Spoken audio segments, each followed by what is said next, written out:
So in this video, I will discuss to you a few improvement that we have made on the purchase order. We have added a follow-up button specifically on the special order. So we made or added this follow-up button so that staff or store owner can be reminded that customer order is already past due or past it is waiting time, so that you can check where the order is or make a follow-up with the customer advising them for a delay, or if the order is forgotten, if there is a supply issue, so you can maintain a good service with the customer. So take note, as I have said earlier, the follow-up button is exclusive for special order only. So follow-up cannot be seen on stock order hold, reserve stock, quote, and approve. So it can only be seen on special order. So for example, let's just pick a customer first.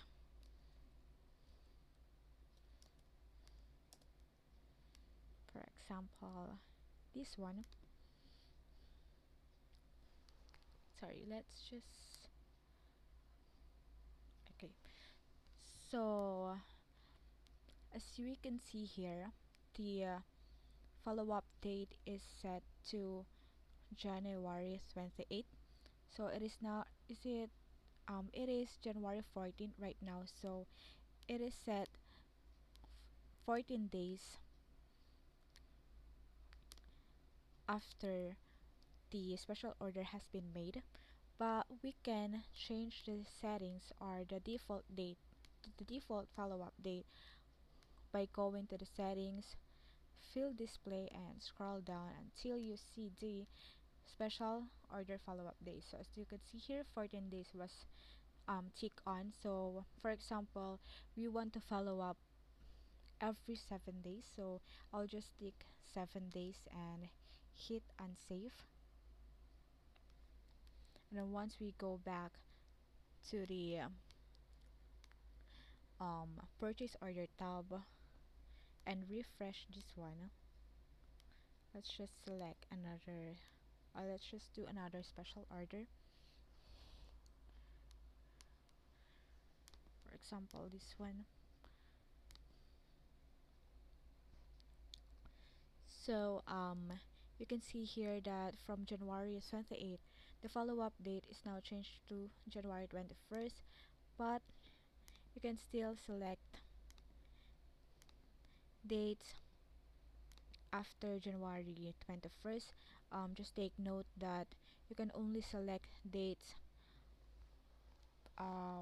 7 days onwards after the special order has been made. So for example, let's just stick to the January 21st, or the 7 days after this special order has been made. Let's proceed to this customer sales order. So we can see here on the sales order, we can see here the follow-up button. On the follow-up button, we can see here the history on, you can see here the next follow-up date, and then once it is January 21st and this needs to be followed up,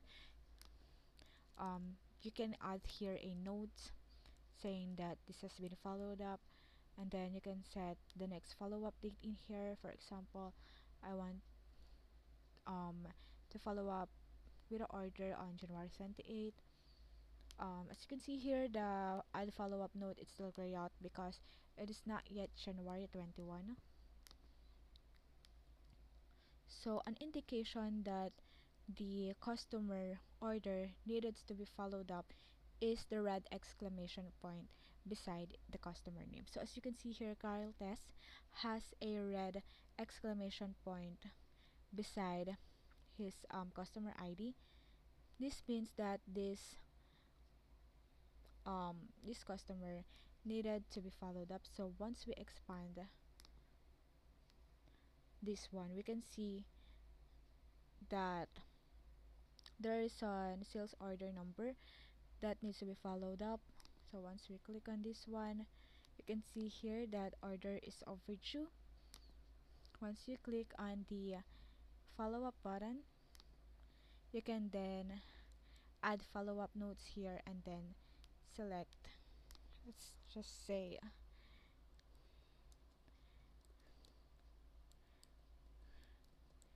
followed up test.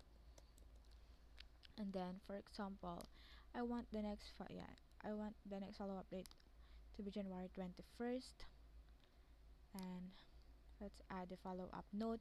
You can see here that follow-up note has been created successfully. And once we go back on the all pending orders, Carl test has now been cleared from the red exclamation point, meaning that there is no overdue, or there is no order that needs to be followed up. So that's how the follow up button um, is working on your website.